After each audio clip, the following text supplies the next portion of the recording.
الحمدللہ نحمدہ ونصلی علی رسول الکریم بسم اللہ الرحمن الرحیم۔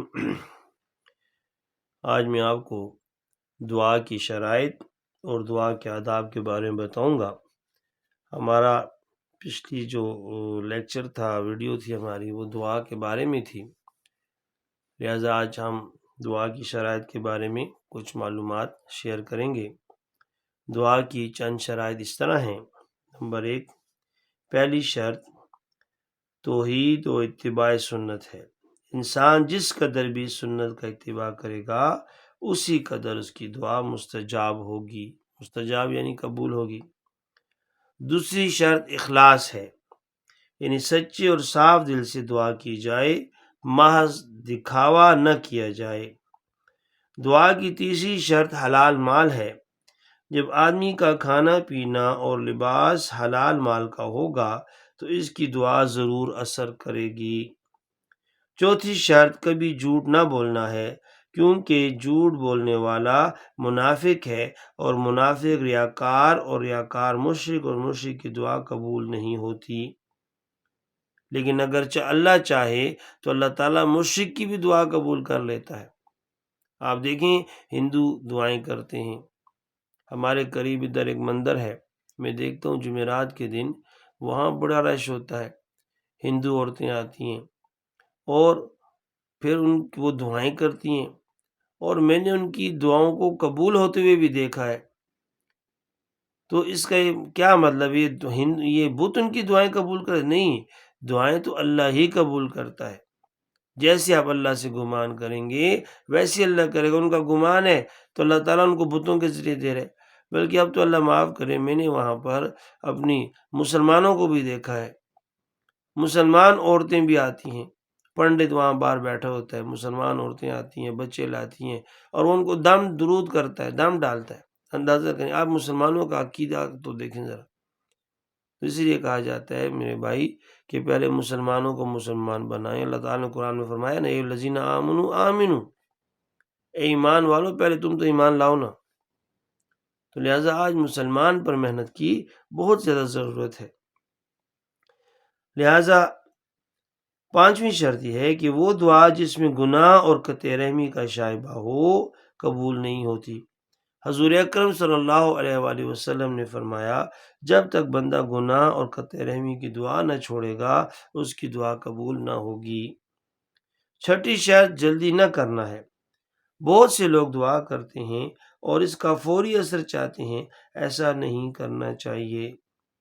ساتویں شرط ممکنات کی دعا کرنا ہے، یعنی دعا تو وہی قبول کی جائے گی جو ممکن ہوگی۔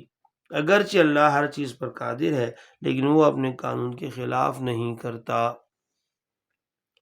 اب میں آپ کو دعا کے چند آداب بتاتا ہوں۔ دعا کے آداب یہ اس طرح سے ہیں۔ انسان باوضو ہو۔ طبرانی کی ایک روایت ہے کہ حضور اکرم صلی اللہ علیہ وآلہ وسلم نے فرمایا، جس نے صحیح وضو کیا، پھر 2 رکعت نماز پڑھی، پھر اپنے رب سے دعا کی تو اس کی دعا قبول کی جائے گی، خواہ جلدی اثر ہو یا دیر میں۔ دعا کرتے وقت قبلہ رخ ہو، یعنی قبلے کی طرف منہ کر کے بیٹھے ادب سے۔ جب آپ قبلے کی طرف رخ کر کے بیٹھ جائیں تو اپنی تمام تر توجہ اپنی دعا پر جما لیجئے۔ اس بات کا دھیان رکھیے کہ توجہ ہٹے نہ پائے۔ حضور اکرم صلی اللہ علیہ وآلہ وسلم نے فرمایا ہے کہ یاد رکھ، اللہ پاک غافل اور لہو لعب والے دل کی دعا قبول نہیں فرماتا۔ دعا مسلسل کرتے رہو۔ اللہ تعالیٰ کو یہ بات اچھی معلوم ہوتی ہے کہ انسان اس سے مانگے۔ دعا مانگتے وقت خوب رو، جتنا رویا جا سکے گڑ گڑا کر دعا مانگو، کیونکہ اللہ تعالیٰ کے ہاں کوئی کمی نہیں۔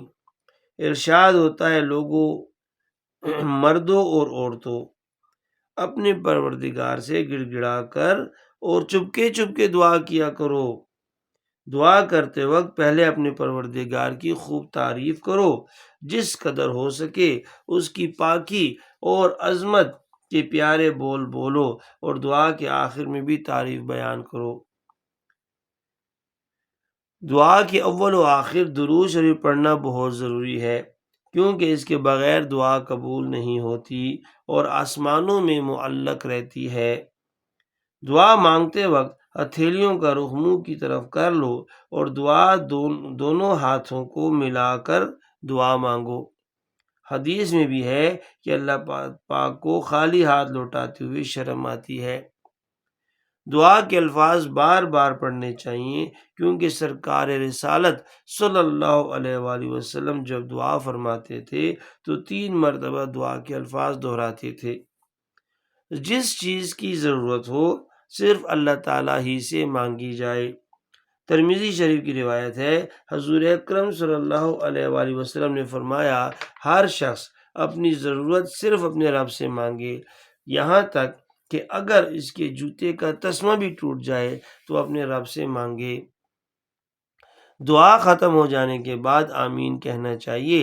آمین کے معنی ہیں، اے اللہ میری دعا قبول فرما۔ حضرت ابو ہریرہ رضی اللہ عنہ کا قول ہے کہ آمین اللہ پاک کی مومن بندوں پر ایک مہر ہے۔ دعا کرنے کے بعد دونوں ہاتھ منہ پر پھیر لو۔ دعا کسی ایسے مقام پر مانگی جائے جہاں سکون اور اطمینان قلب نصیب ہو۔ یہی وجہ ہے حضور اکرم صلی اللہ علیہ وسلم نے غار حرا کو عبادت کے لیے مخصوص کر لیا تھا۔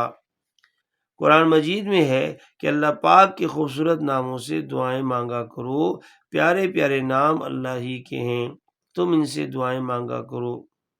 دعا پورے بھروسے کے ساتھ مانگو، یقین رکھو تمہارا مدعا ضرور پورا ہوگا۔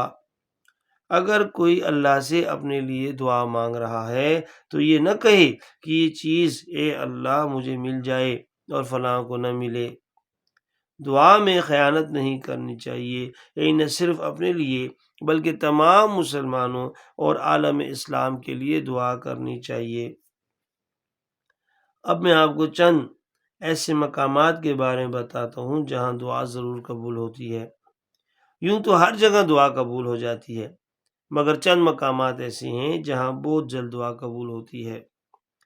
نمبر 1، بیت اللہ شریف، کیونکہ یہاں کی ایک نیکی 1,00,000 نیکیوں کے برابر ہے۔ نمبر 2، بیت المقدس، یہاں ایک نیکی 50,000 نیکیوں کے برابر ہے۔ نمبر 3، مسجد نبوی، حضور اکرم صلی اللہ علیہ وسلم کے روضہ مبارک اور منبر کے درمیان ریاض الجنہ ہے، جنت کا باغیچہ ہے، جہاں ایک دعا 50,000 دعاؤں کی ہم پلہ ہوتی ہے۔ یہ تینوں مساجد وہ مقدس ترین مقامات ہیں جہاں بڑے بڑے عظیم المرتبت اور اولو العزم انبیاء نے نمازیں پڑھی اور دعائیں مانگی ہیں۔